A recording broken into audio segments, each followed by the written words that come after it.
Advance forsake you. All you got to do is to be bold.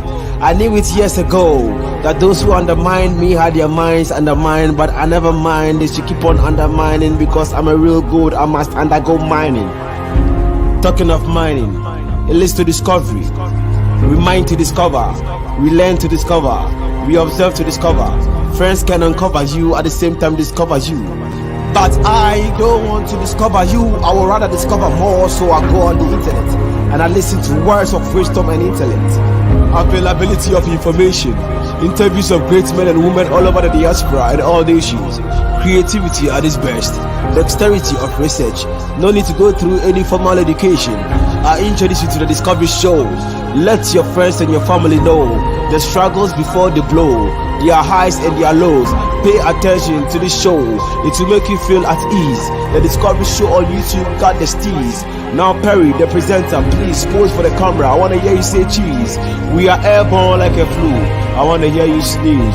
It's true. The Discovery Show is live on air, Instagram, Facebook, YouTube. See ya. TDS TV, Gyan to Learn. Host, Perry Precious. Executive Producer, James. Hello, thank you again for joining us here on the Discovery Show. Here on the Discovery Show, we say Gyan to Learn. This is a show that seeks to interview professionals in the diaspora and beyond who are making significant impact in the area of healthcare, politics, religion, academia, and what have you. And this evening, we are privileged to be speaking to another man who has a very fascinating background. He's doing amazingly well so far, and I will hold on until you hear from him yourself. So, my name is Precious Adadidiodu, ably produced by James Kwabena Opon. Please subscribe to our channel here on YouTube, Facebook, Instagram, and Twitter. The name is The Discovery Show TDS TV.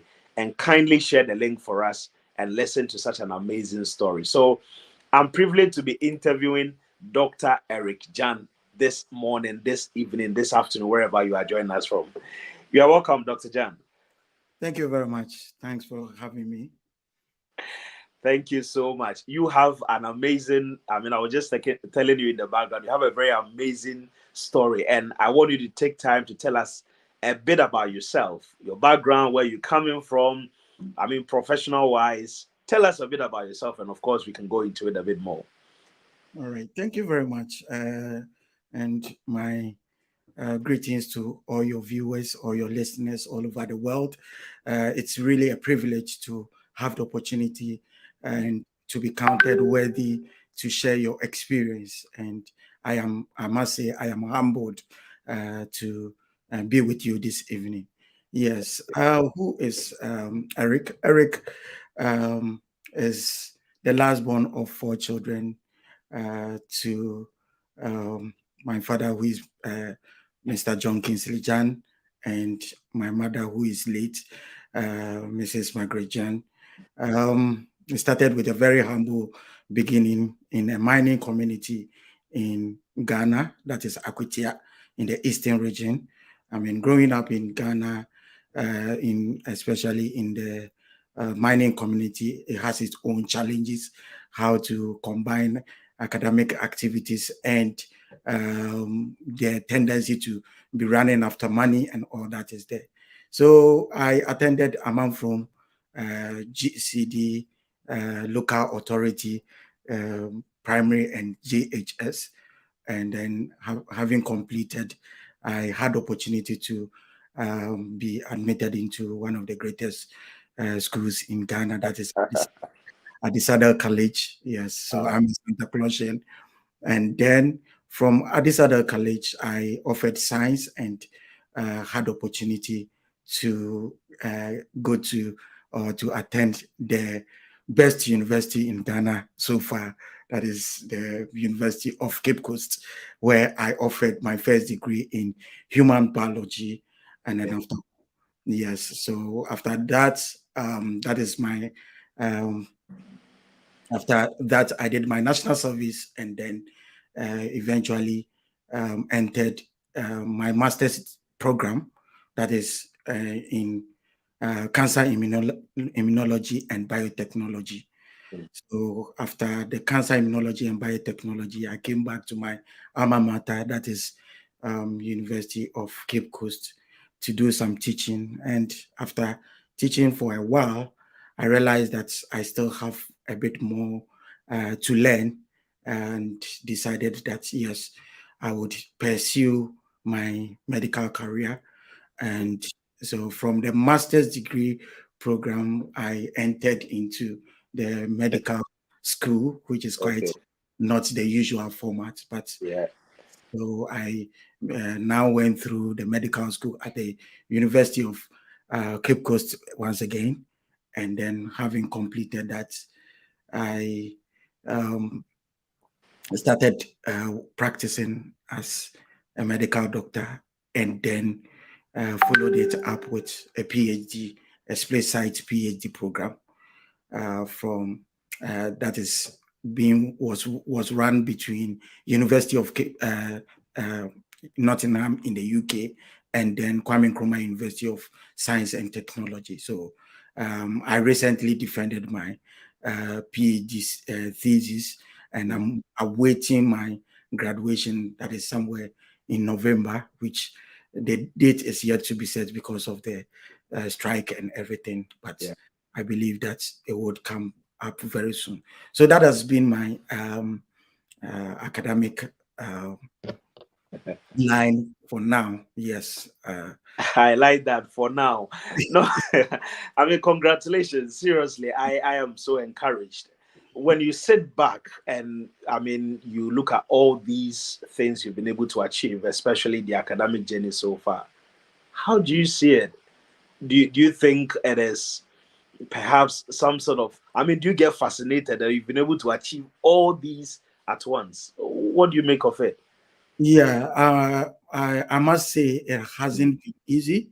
It Okay. hasn't been rosy. You may see it now as everything falling in place, but Mm, it's really been very tough times yeah. in this journey.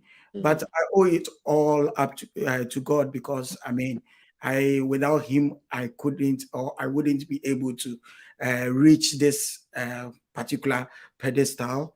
Mm, And I mean, He encourages me, so I owe everything to Him. okay. Going through this kind of educational background and what I have been able to do, yes, I sometimes sit back and wonder how I was able to do it. Yeah. And I know that it hasn't come easy. Mm, It's out of hard work. Out of resilience. mm, It's something that you really should have passionate. You should be passionate about. You should have the passion to be able to do that, because the challenges are so much. I mean, especially you knowing, or you trying to go the unusual way, yeah. especially because we all know that from maybe first degree, you do your master's, you do your PhD, but Yeah. from first degree, you come back to do medicine and all what it has to do with it is always very, very difficult to put everything together. The challenges are there, but out of the passion and what you want to achieve, it always drives you. Yeah. Amazing. Thank you very much. Viewers, please drop your comment. If you have any questions for Dr. Eric Gyan, please drop the comments or send that across and we'll definitely ask him. I mean, Eric, we definitely want to take this up. This is a rare opportunity, I must say. So definitely you've just enumerated some of the motivations, God, passion and all that. But definitely it goes without challenges. You did mention that, but you didn't enumerate that. Are you able to tell us some of the challenges you really face along the line? What the motivations have been, and what are the key learning points for people who are starting life all over? Let's say they are just done with SHS and they want to make a decision, or they are done with their first degree and they are still thinking of pushing ahead. They still have some bit of learning to do. What can you share with them to motivate them so they can still pursue their dreams? Yeah, thank you very much for that question. Yes, it's always important to realize that, I mean, wherever you find somebody um, now, it means that he's gone through some challenges as well. So you just have to appreciate, or you just have to know that it hasn't come easy. Yes, some of the challenges, initially, as I said, I was born into a very humble home. Finances has not been very, like, I wasn't born with this golden spoon, and Wow. I mean, having to overcome the financial challenges. My dad is a teacher, that is, a junior high school teacher, and then my mom was a petty trader and a seamstress. So it wasn't as rosy in terms of finances, yes, but for you to be able to move on, it's not entirely it's not entirely dependent on the finances. Your passion and your ability to persevere is most important, because if I'm looking at the financial aspect of it, I wouldn't have been where I am. I would have maybe lost interest. I would have maybe decided to do some other kinds of work that probably would have shifted me from my focus. And I would say that the challenge will always be there with finance, and we shouldn't always think that it is the ultimate. We can always have a way to circumvent it, because who would ever think that somebody from my background will be able to study in the one of the best universities in Ghana, and then in the UK as well, and it's all as a result of the passion we have.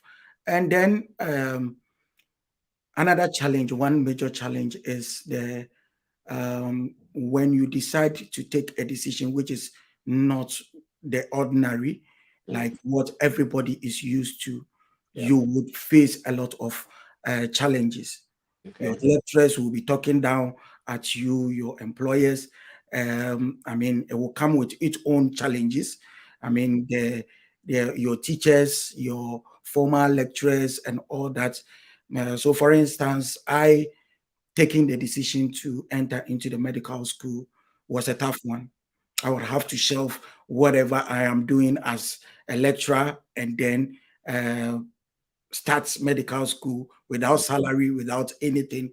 And it came with a lot of opposition. People were not very happy with the decision. They were thinking, or they were trying to be in my shoes more than myself. Yes, and some people were really discouraging.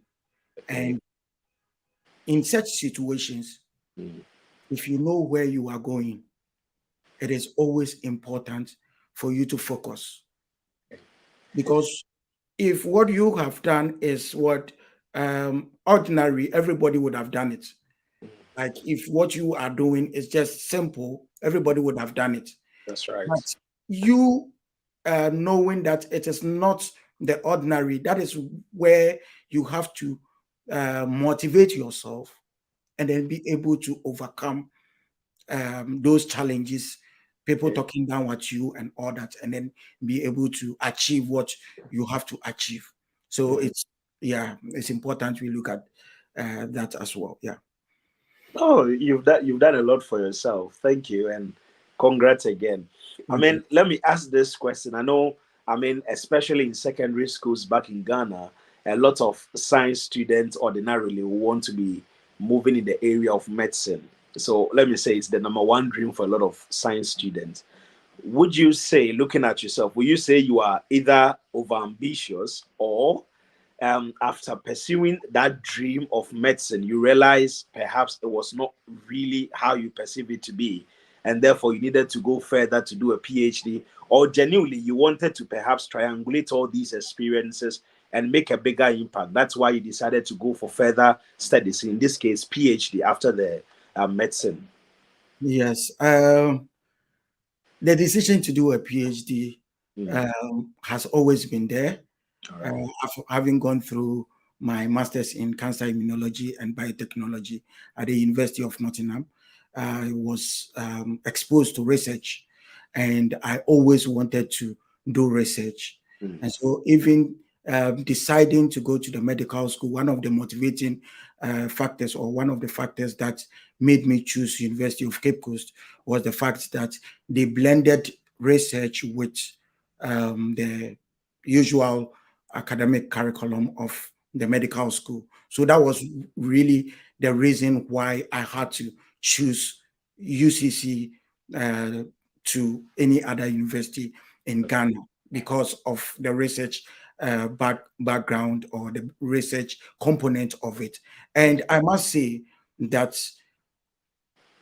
finally taking the decision to enter was for me to be able to make greater impact. Right. Because first of all, I started as an academic at UCC, and then decided to stop and then get into the medical school, because I felt that, yes, in UCC I was teaching immunology, which is okay, but I felt that I have been given a lot, and I have a lot to offer in terms of cancer immunotherapy. Okay. And because Ghana, we haven't gotten to the point at that time where we needed, or where we actually used that particular treatment modality, decided that, why don't I enter into the medical school as a medical doctor? Then I can easily make an impact to introduce immunotherapy as well, in the as one of the modalities in cancer treatment in Ghana. So I will be better placed to do that by becoming a medical doctor. And then after that, the decision to pick on the PhD program was also to enhance my, ability to research more into our cancers, because I realized from my master's, and then from just my interest in cancer in general, that Africans, because of the genetic and some molecular underpinnings, our tumors are different, but very less or very little is being done in that area. And I felt, if I have the capacity to do that, why don't I push on and pursue, so that I'll make a greater impact? So all that I have done, or all the experience I have gained, is I try to achieve it based on what the overarching uh, vision or aim that I have. Yes, so all comes in play because of what I want to achieve. Amazing. Viewers, we are speaking to Dr. Eric Gyan. He's a medical doctor, and also currently he's a PhD holder. I mean, he's awaiting his graduation, and he's currently a lecturer at the University of Central Lancashire, UCLan. So he's a big man with a lot of experience, a lot of things to learn from him as well. And I'm already encouraged by just going through his profile and speaking to him now. Drop your comments, drop your questions, and we're going to just ask him. You did a split PhD, so let's talk about it. You know, I mean, ordinarily or traditionally, a lot of people want to, let's say, move from Africa into the UK, US, Canada, any other country for a PhD, a full PhD, as in like you are in that country throughout. But you actually, I mean, make good use of an opportunity to have a split PhD.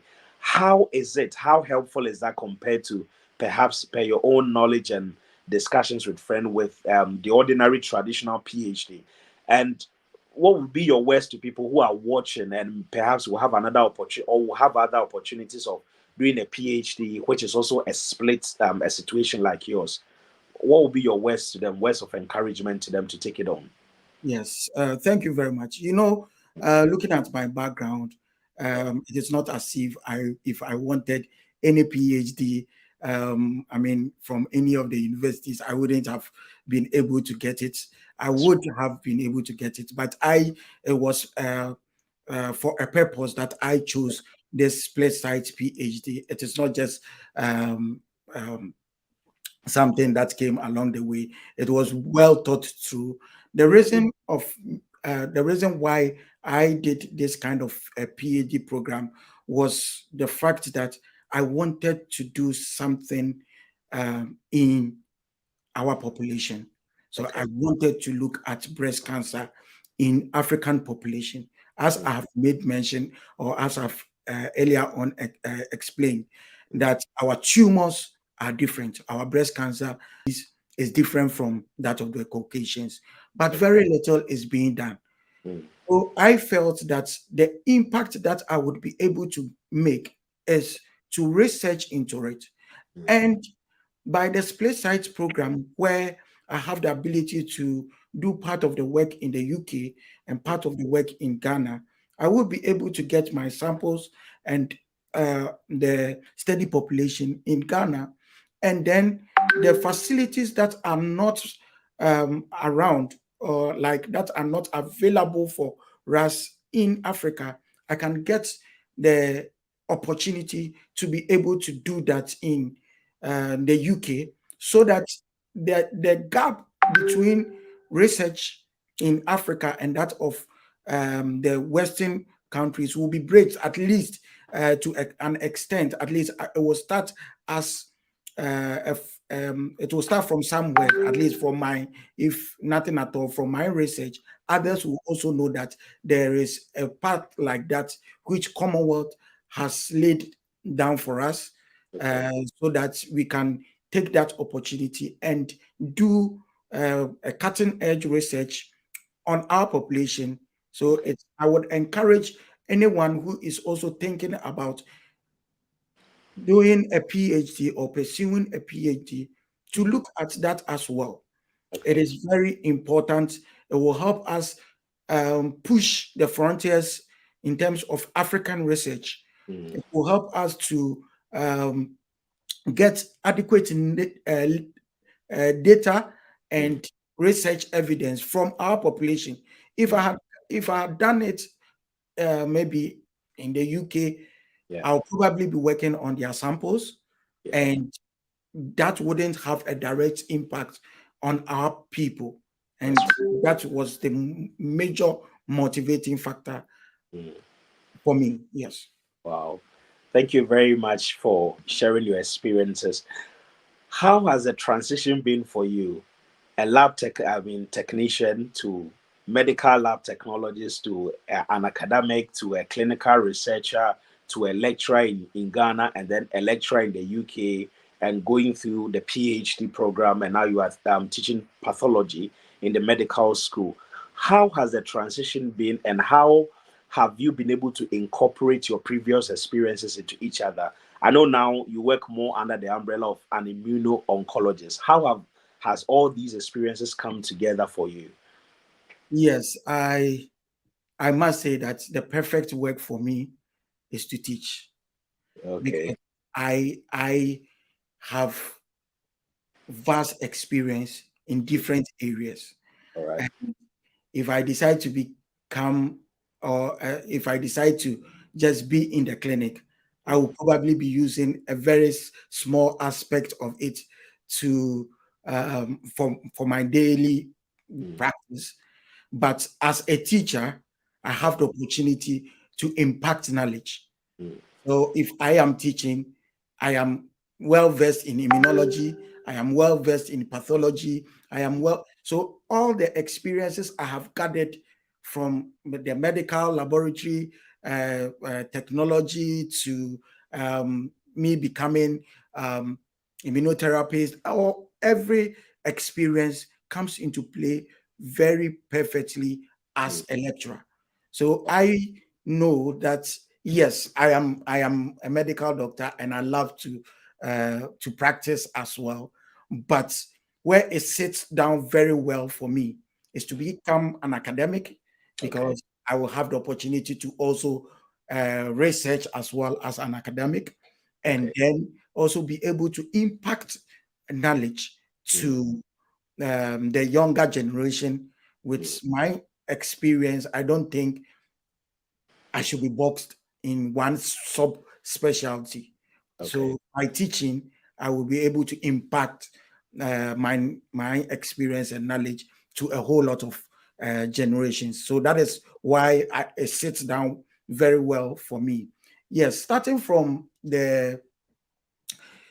so I started, as you have rightly said, I started as a medical laboratory uh, technologist or biomedical scientist at St. Dominic's Hospital, and then later on becoming a medical, like a lecturer, academic, and then becoming a medical doctor.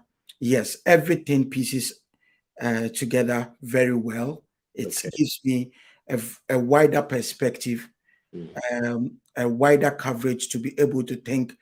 If I'm working as a medical doctor, I'm looking at the research aspect of whatever I am doing. If I'm teaching, I'm looking at whatever is what patients present in the clinics. All right. And I am able to better teach my students because I see it directly in the clinics, and I am able to relate very well and be able to speak about it. Let students know that this is how the patient will present, and this is what you will see maybe under the microscope. And with that kind of experience, students tend to appreciate it. Like there is they tend to understand it better when I do teach them because of my varied experiences. Yeah.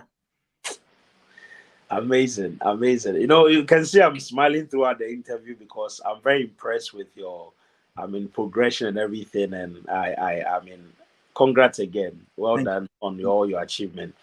Very quick one. Right from the beginning, you did mention that you came from a humble background, and you've been able to achieve all these. How have you been able to fund all these? Is it that when you started working, you had a lot of money, or what really happened? How were you able to? Because of course, that's one of the main challenges, and someone may be wondering that, oh, you were not from a very financially sound background. So how have you been able to achieve this? Are you able to tell us some of the opportunities you had along the line that's enabled you? I'm talking about financial, relationship, and other things that helped you to be here. Yes. I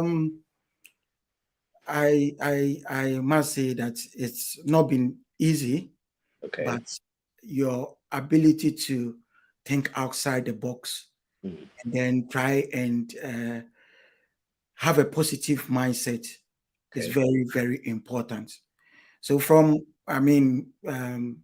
completing even to be able to complete at this other college, it was tough. It wasn't easy because, the fees were relative to other students, but my parents did very well, at least in that regard.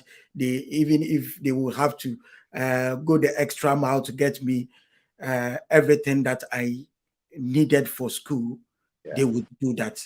So that's up to that level. And then to a far extent or to a large extent, my first degree was virtually through their help. And I owe a lot to them because they've really supported me. I know the circumstances that they found themselves. And I'm not the only child. I'm the last born, but they really did their best.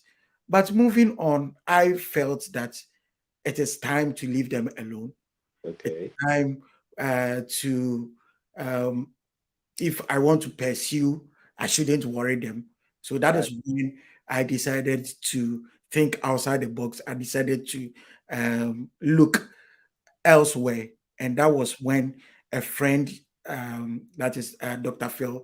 Philemon Kumi, actually gave me, he was my course mate in UCC, and then he had the opportunity to come and do master's program in the UK.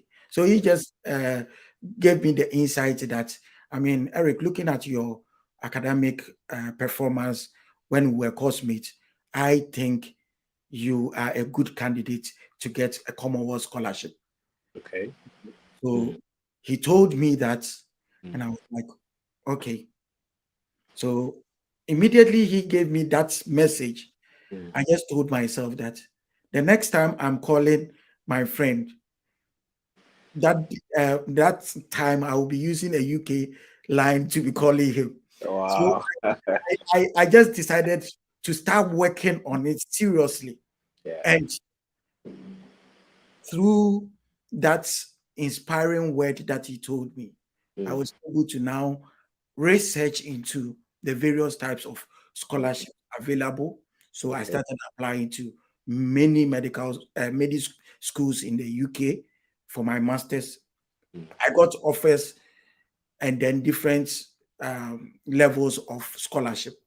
Right. But I mean, one of the prestigious ones that you could ever get is the Commonwealth Scholarship. Yeah. So I got Developing Solutions Scholarship from University of Okay. Nottingham. And that same year, that same time, I was also nominated for Commonwealth Scholarship. And then I got that one as well. And so that gave me the opportunity to enter my master's degree program in the University of Nottingham. And yes, after that, I had to come back to Ghana and work and also decide to pursue my medical degree program. So with my medical degree program, yes, I mean, whilst I was in the UK, I tried to put some money down and all that to be able, because that was the vision. So if you get the scholarship, at least managing the scholarship and not maybe use everything, at least saving some to be able to Yeah. further is also very important. So I just saved some and then was able to start my medical degree. So the medical degree program was funded entirely by myself. Wow. Yes, it was tough, right? But I mean, it's out of the passion. I had to do that, and I won't say I have regretted investing in that. And then because I was able to do the medicine, it also opened other chances for me. I applied for a second Commonwealth scholarship, and then I had the Display Site PhD scholarship for my PhD program. Wow. So it's I must say I am a two-time Commonwealth scholar. I mean, getting Amazing. one scholarship is not even easy, but to get the second time from Commonwealth Scholarship Commission, it's really something I am proud of, and it's I must say I am grateful to God for giving me that opportunity. So I must say that yes, finance is always a challenge, Okay. but you should have the ambition, you should have the passion. And if you have it, my dad will always say, where there is the will, there is always the way. And so if you know that this is where you have to get to, at least you start working right from day one. So if you want to become a medical doctor, you know that it is, I mean, an area you have to spend a lot, That's right. right? If you want to get scholarship, you need to learn. Mm. If my grades in the university were not good, getting scholarship would be difficult. That's right. So it is also important for you to build your grade. In the universities, people will say, "Oh, as for me, whatever I do, I'm probably going to end up with a second lower." Please do your best. Try and get the best you can get, That's and right. then after which, if you put in your application for scholarship, you would be able to get something. So hard work is the key thing in terms of funding. I mean, if somebody sees that you are brilliant, your grades are good, and he wants to sponsor you, it is easy for the person to sponsor you. But if you are not pulling your weight, if your results are not good, nobody would be even be looking at you. So if you want to move forward, try and build your grades. It's very important. Oh, thank you very much, Dr. Jan. I mean, I'm very encouraged. There, I'm just having some sort of introspection because personally, and I'm sure people watching us have similar feelings. We all have many things we would love to do, but sometimes you wonder, how do I get this done in terms of time, resources, and all that? But I guess for us who are believers, we believe in the fact that write the vision and make it plain. You spoke about the vision. Obviously, the help will come. If you believe in God, it will come. And through relationships, that help can also come. Somebody referred you to Commonwealth, and through that, you had it. We are told that your network is your net worth. So I'm encouraged, and we really appreciate the genuineness with which you've shared your experiences. Viewers, please drop your comments, send in your questions, and you ask Dr. Eric Gyan, who is a medical doctor and also a PhD holder. He's waiting for his graduation, but currently he's working as a lecturer at UCLan, University of Central Lancashire, here in the UK. My name is Precious Adadidiudu, ably produced by James Kwabena Opong. So, lastly, on this one, then we can shift the conversation. You taught in Ghana as a lecturer, and now you're teaching here as well. Medical education, what can we learn for our own education back home? What are the learning points for you so far? Yes, having had the opportunity, and I'm still a lecturer at University of Health and Allied Sciences, so it's not like I'm You've left. yes, I'm still a lecturer there. So to whom much is given, much is expected. So although it gets stressful, I still make time to also help my people back at home. And I also double as an associate professor at the American University for the Caribbean, where I'm also a pathologist over there. So it comes with a lot of commitment, a lot of hard work. It's stressful, but this is my little way I can give to humanity. I must say that in all these experiences, in terms of my short academic career, I have realized that there are differences in terms of medical education. I teach medical students, so my experience is more in the medical education than maybe in other areas. So the difference that I have seen is that, yes, in terms of facilities, it's in the UK, it's abound, and your ability to be able to point students to the right resource to use is very key. It's very important. They have all the resources. So for them to select, or for you to point them to which resource they are supposed to use to help them with their academic career is very paramount. However, if you look at our parts that is in Ghana, the facilities are limited. Okay. And so you have to dig the information and then be able to hand it over to the students. And I feel that it's a bit more work to try and get everything to the students that is back in Ghana, and be for them to be able to pass appreciably. But Right. here, if you are able to point them to the right directions and then give them the strategies that they should be using to learn, they are good to go. They have all the gadgets. The little cultural difference is that, yes, whilst you are teaching here, they are on their gadgets. It's an integral part of them. You can't let them not use their gadgets because they are taking notes, they are doing all sort of things. So getting the feedback from students, like as you are teaching, and their facial expressions on all the feedbacks will not be coming as you would like, but it's all a part of it. So initially, that was one challenge that I was finding. I always want to engage with my students. I always want to see them eye to eye. If the person is confused, I can look into your face and be able to identify that things are not going down well with you. But here, they are always writing on their gadgets and all that.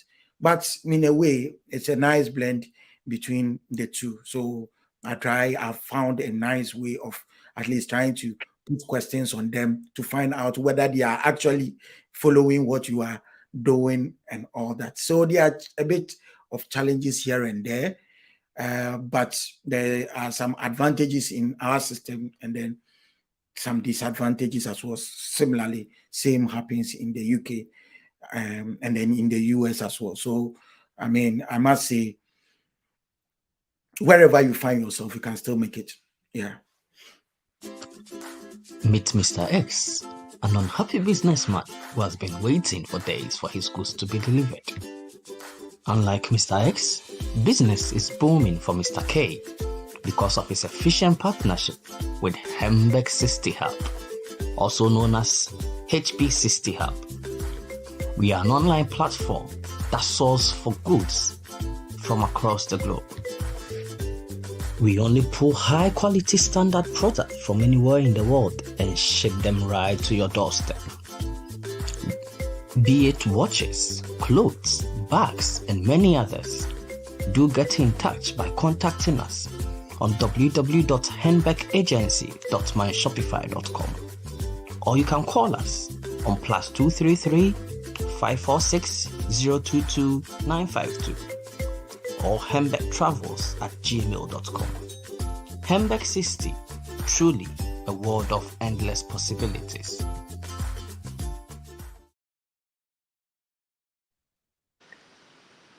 Thank you very much. If you are looking for bags, books, watches, clothes, if you want to source these from the best of, wholesalers or retailers, you need to contact Henbeck 60 Hub on +233 546 022 952 or send them an email at hembeckTravels@gmail.com and they will get you the best of footwears, clothes, watches, bags, and books. If you want to buy them or source them in any country, UK, China, US, wherever, Henbeck 60 Hub is the best place for you. Henbeck 60 Hub, truly a world of endless possibilities.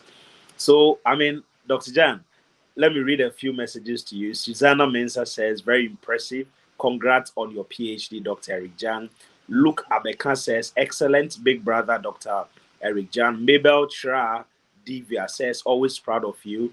Arin Bosman says that proud, Prof, Dr. everywhere, continue to soar. And the same Arin says that Glasgow is calling for you to visit your friend and our pastor.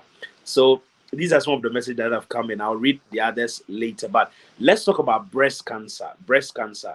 You are an immuno-oncologist. Just last month was, Breast Cancer Awareness Month. In layman's terms, if there's someone watching us who doesn't know about breast cancer, can you take the opportunity to educate us? Can you dispel some of the myths around breast cancer and all that in a layman's language as much as possible in about 8 to 10 minutes? Right. Okay. So thank you very much. So when we talk about breast cancer is a condition that is predominant in females. That is not to say that men also don't get breast cancer, but when you take 100 people who have breast cancer, only about one of them or two will be males. So it's predominantly a condition that affects females, and it's present as a mass that is present within the breast. So when there is a growth or some solid mass that is growing within the breast, either one or two of the breast, it might be the condition, the breast cancer that we are talking about. But that is not to say that any lump that is in the breast is breast cancer.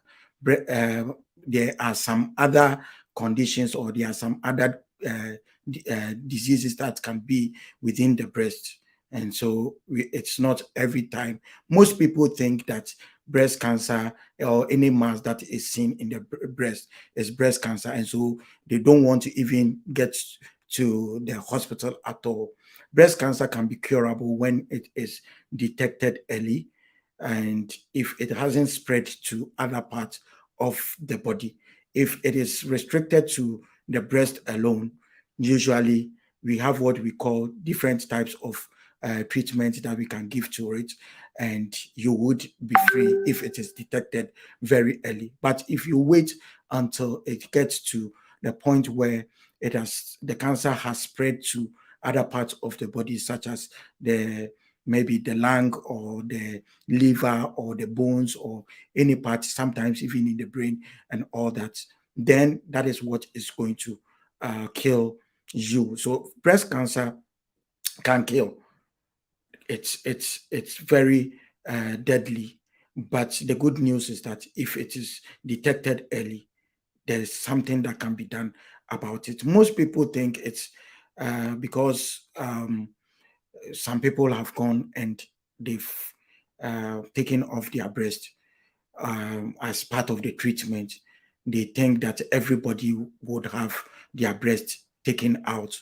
But I say that if it is detected early, it's usually not, the breast is not definitely going to be cut. We have something we call breast conserving surgeries. We can take out the lump alone, and then you would be fine. Breast cancer is not a death sentence. It's something can be done about it. So don't be scared if you find that there is any lump or there is any changes in the breast. You have to report to the hospital or you let your doctor see. Some of the changes that we want to look at on the breast is generally the size of the breast. Usually the two breasts should be symmetrical. They should be almost the same in size. But if you've realized that one of the breast is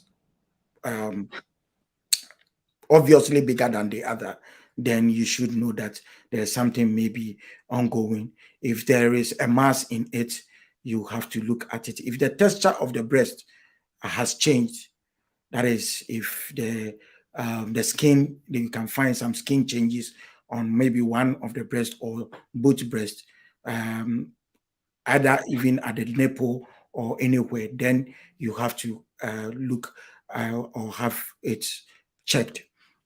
Some of the changes, the breast will look like the peel of an orange, how rough the peel of an orange is. It might also give you an indication that maybe something is happening. Then another thing is the fact that when you find some dimple or some impressions on the breast. So dimples, when it is in the face, is nice, but when you find a dimple on the breast, then it's probably something that you have to take a look at. So not all dimples are nice. So it's important for you to note. And then when you have discharge, if you are not breastfeeding, and then you have some discharge, it being even breast milk or whichever color, if you are not breastfeeding, you shouldn't have discharge that is coming. Some will have bloody discharge, some will have greenish discharge, some will have all sort of discharge. Just report to the hospital. So all these are some of the features that you would have to look at and then be able to report to the hospital. And before you can see this, it is important that as a female, or you should be able to know your breast. So you should be able to see or know how your breast looks like. And so if there is any change that occurs on the breast, you should be able to detect it quickly and then take it to the doctor, and then something can be done about it. Most of the times, our patients present very late, and that is one of the challenge. Before we come there, Doc, sorry, can we talk about what puts people at higher risk or at risk of developing breast cancer in the first place? Then we can come to as I made mention, thank you for drawing my attention to that. As I made mention of the fact that you are a female, you have an increased risk of developing breast cancer. Okay. The fact that you are a female alone, because when you take 100 people, about 99 or 98 would be females. So female, and then the fact that somebody in your family has gotten breast cancer before, or any other cancer, ovarian cancer, it's also puts you at an increased risk of developing breast cancer. If you don't give birth early, that is the first time you give birth, if you are at like 30 years and above, under normal circumstance, you have to give birth early by 25 years. Before 25 years, you should. But if you don't give birth early, and those who don't give birth at all, they are at increased chance of developing breast cancer. If you give birth to and you don't breastfeed your child, then you are also going to have increased risks. But if you breastfeed your child, then it reduces your risk.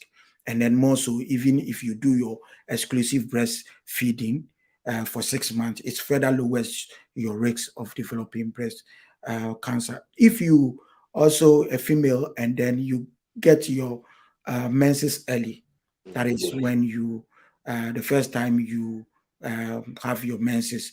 If you are below the age of 13, then it increases your risk. And then if you get your menopause late, it also, so by age 51, you should have your menopause. But some people go into 52, 53 years and they are still menstruating. That also puts you at an increased risk of developing breast cancer.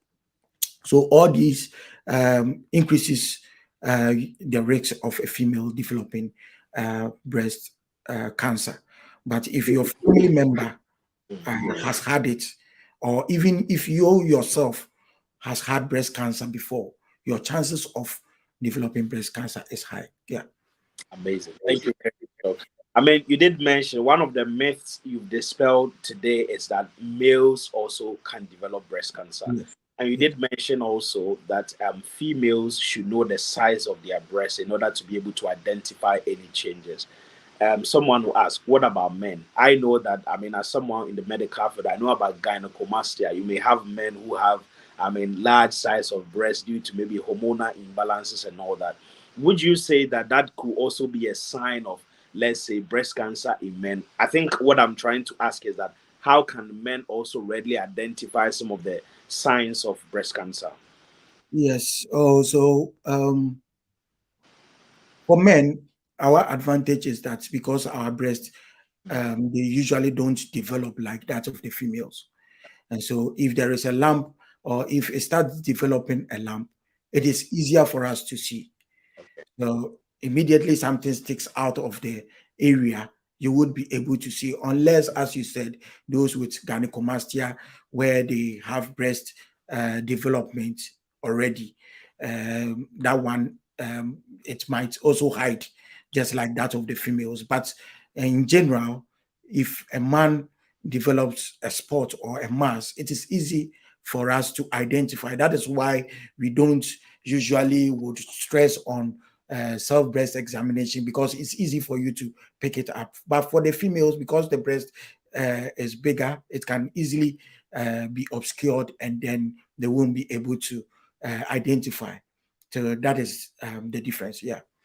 Are there any other popular myths you want to dispel tonight? Because anyway, let me ask this. It's a very common thing on the street. People say that if let's say, I mean, forgive me if you you find this a bit silly. People think that if men suck women's breast regularly, it reduces their risk. The other things we hear on the street. Are there any other myths or anything you want to either dispel or confirm so that people listening can also be well informed? Yes, I would say that breast cancer, there's a lot of myths around. If the research has it that if a baby breastfeeds or feeds on the breast, Yeah. that is what reduces the risk. So Okay. research supports it, because if the baby is breastfeeding, there is what breast milk that is coming out, and then there are certain signals that are being sent to the brain for certain hormones to be released and all that. That cycle reduces or the fact that the baby is breastfeeding, it reduces the risk. However, if a male breastfeeds your or sucks the breast, there is no evidence that it is going to reduce your risk. But the good aspect is that whilst probably playing with it or suckling it, he might probably feel a hard object within it, and then will be able to tell you. But the fact that he is suckling it does not reduce your risk. That one we must say. But I mean, playing with it and knowing how my wife's breast is, if something goes wrong or a change is coming, I would be in the better position to say that, oh, my wife, it looks like I found something unusual about your breast. And that is the most and the good aspect of it. Aside that, it is not the breastfeeding. Yes. So I would like to. Yeah, that's good. Thanks for clarifying that. So let's talk about cancer diagnosis let's use Ghana as a case study, in Africa in general to a larger extent.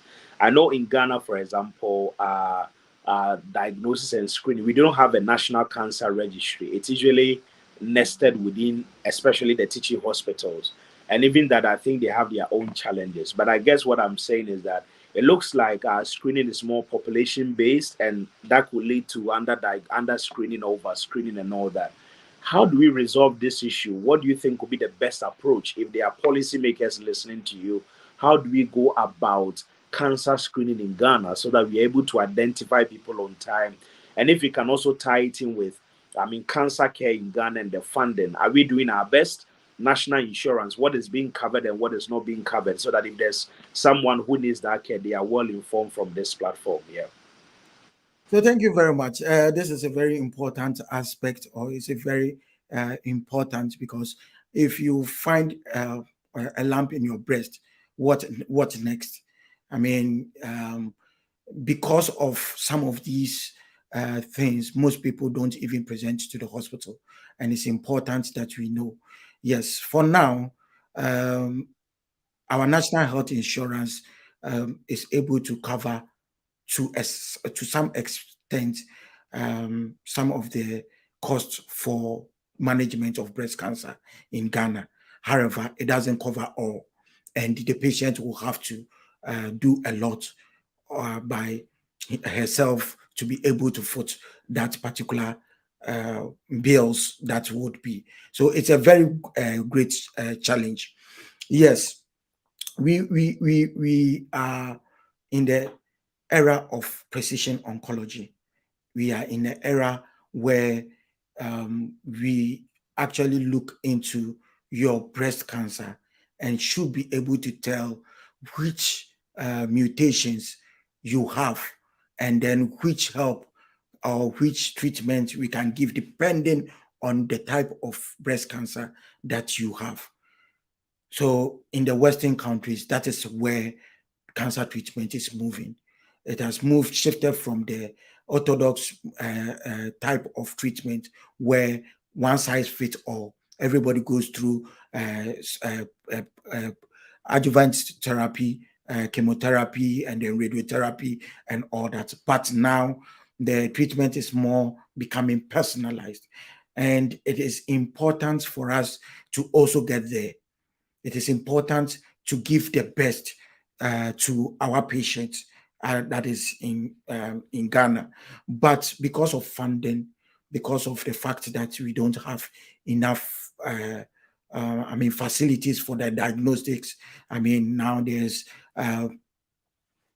gene sequencing and whole gene sequencing and all that for us to identify the mutations and within different individuals, so that we will be able to target our treatment. But unfortunately, we've not gotten there yet. And it is at this level that some of us have come together, and we are trying to bring people from different backgrounds. So we have formed this NISIM Limited, where we young professionals from different areas, myself and other oncologists, as well as those in the scientists, we have come together to try and resolve some of these disparities. And I would like the government to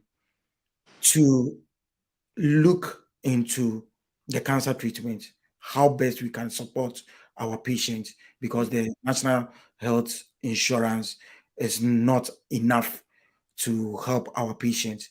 Most of the times, with my NGO, we go around, we do a lot of screenings, and then if we find a lump in somebody's breast, to follow it up or for the person to even meet us in the tertiary centers is difficult.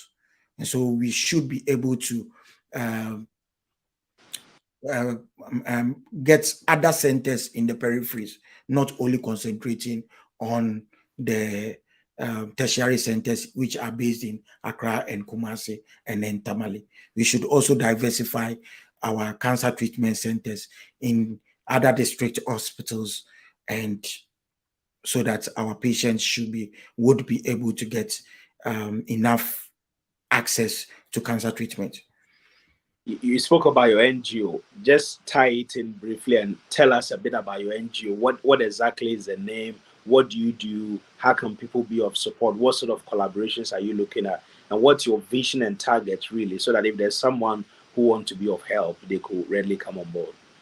Okay, so I have this NGO that is Med Cancer Care Foundation, which does screening cancer education, and then screening for women. We realize that there is a lack, there is a wide information gap in terms of cancer, and we go around trying to educate people about breast cancer and then screening them. It's not only cancer, we also look at cervical cancer and other forms of cancer when necessary. So that is what we do, and we, as part of it, we try to collaborate with other organizations to raise funds to be able to support some of these less privileged patients who are not able to foot their bills, and we help them to be able to support, at least in a way. We might not be able to do everything depending on the financial constraints. We try to support, and then we do a lot of education as well. So that is in a nutshell, that is what Med Cancer Care Foundation does. Yes. Please look for them on social media, Med Cancer Care Foundation Ghana. Yes. Med Care Foundation Care Ghana. And I'm sure if they send you a message through Facebook, you'll be able to get in touch, isn't it? Okay. But what I'm impressed about is that you don't just go into the community to do free screening, but you follow up more like a longitudinal care, just to ensure that you're able to know what exactly is wrong, help them with a bit of support as much as you can. But you need funding. So I personally, Doc hasn't said this to me, but I personally want to appeal to anyone who is watching, who has any sort of collaboration, you have any funding, any sort of donation to help. Because cancer is quite devastating back home, especially with all the myth, superstition, and the lack of, proper care for patients. It's really a challenge. So if we can support, like he said, it's not a death sentence. You really need to support people with cancer. And I want to believe that your little amount of money will go a long way to supporting someone. So thank you very much, Doc, yourself and your colleagues, for all that you are doing. And I know we can have a long conversation about this and beyond, but just because of time. But before we go, we want to talk about opportunities in the field of oncology. If there's anyone watching us who is an academic, is a medical doctor, a nurse, a radiologist, any other healthcare professional, or even yet to decide which field to actually go, what are the opportunities that exist in the field of oncology in terms of both undergraduate, postgraduate, clinical, academic? What are some of the basic things you can share with us so that we can be more enlightened about those opportunities in your field? Okay, thank you very much. I think when we talk about oncology, oncology is diverse, and quite significantly, we have very less oncologists in Ghana. and it is an area that we need more of the expertise. We need more of people getting into that area. I actually, before I entered into oncology, I researched and then realized that there is a wide gap in terms of the specialists and people who are driving oncology in Ghana. And so that is one of the motivating factors for me to enter into oncology. Fortunately, oncology is becoming one of the most wide, fast-growing fields in terms of research, in terms of knowledge, and now there are some undergraduate courses or there are some undergraduate programs that are looking at cancer biology. I think University of Cape Coast is offering a program like that. We have other programs. If in the UK we have cancer biology, cancer immunology, and biotechnology. Some are doing it as cancer immunotherapy. All these areas are there. And then at the PhD level, we also, you can take your research in diverse areas, the molecular aspect of it, the immunology aspect of it in terms of research. And I mean, there are so many areas that you can delve into. We can look at so many subspecialties under it. Your ability or your passion to help in cancer is what is needed. You should be able to have the zeal to be able to enter into that area. It's not easy though, but I must say it's fulfilling, especially when you know that what you are researching into, when you are able to get the breakthrough, you are going to save lives with it. It's difficult, but at least it's fulfilling that you are able to add on uh, onto knowledge, that is medical knowledge. Thank you. Abinette says, congrats, my dear. We are proud of you. Keep going higher. Chester Nakpano says, we are proud of you, Dr. Jan. All the best. Isaac Dixon says, Doctor, you are an inspiration. Martins Echo says, always proud of you, Eric. Keep soaring and impacting your generation. May the good Lord continue to guide your path. And he says, good vibes again. And then Sydney Nee says, go Santa, brighten the world. I mean, there are many things we can say, but I am genuinely inspired from being a lab technician to a medical lab technologist to being an academic to being a clinical researcher, going into become a medical doctor. Now you've done a PhD and you are now lecturing here in the UK. It's very fascinating, quite inspiring, and I want to believe that people watching us are very much inspired, just like I have been. And I want to say a very big thank you to you for genuinely sharing your life with us and telling us things that could inspire us, that whatever we dream of, we can achieve it. Don't look at the challenges or the stumbling blocks in the way. Have the vision, work towards it, build the networks, look for the opportunities that exist, speak to people, and then obviously the path will be clear for you. So we are genuinely grateful, and I'm sure that sometime soon we will have you again to talk about other things, perhaps not to explore only your life, but to look at other things you're doing more into your project, cancer care, and all that, and see how we can move our country forward. So, I, on behalf of myself, Precious Adadidudu, and James Opon, who is the producer for this show, and of course our viewers, you want to say a very big thank you to you. As a man who has many schedules, teaching in the UK, in US, in Ghana, you still manage. And of course, today you told me you traveled, you just go home today, and you are still here. I genuinely appreciate that, and want to say a big thank you to you. Are there any final words to us and to our viewers?